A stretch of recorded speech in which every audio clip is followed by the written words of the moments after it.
తదుపరి తులారాశి.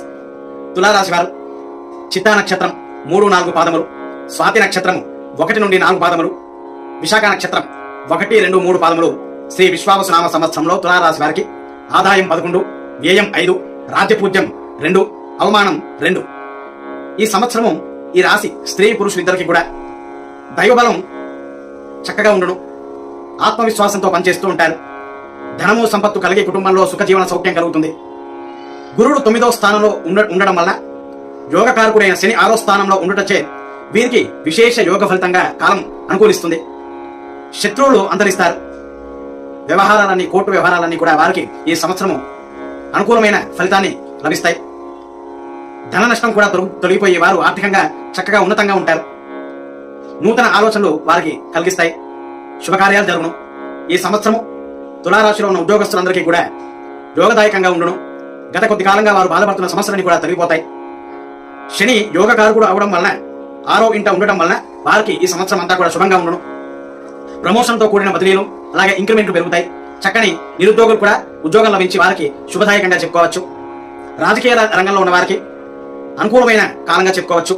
ప్రజల్లో మన్నన పొందుతారు, గౌరవం పొందుతారు, మంచి గుర్తింపు పొందుతారు. అధిష్టాన వర్గంలో కూడా మీకు గౌరవం లభిస్తుంది.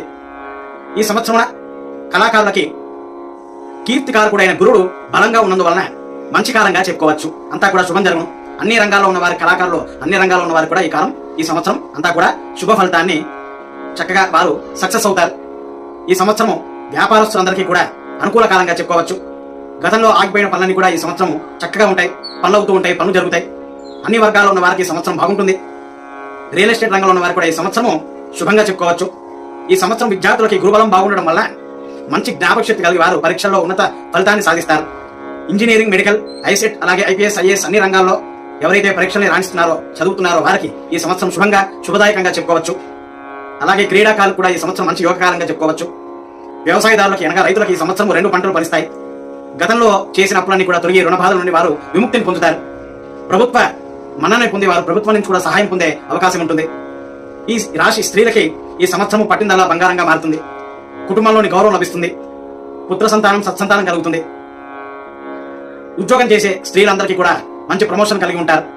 మొత్తంగా ఈ రాశి స్త్రీ పురుషులు ఇద్దరికి కూడా గురుబలం ఉన్నందువల్ల చక్కని జీవితాన్ని, సుఖ సౌఖ్యంగా కాలాన్ని గడుపుతూ ఉంటారు.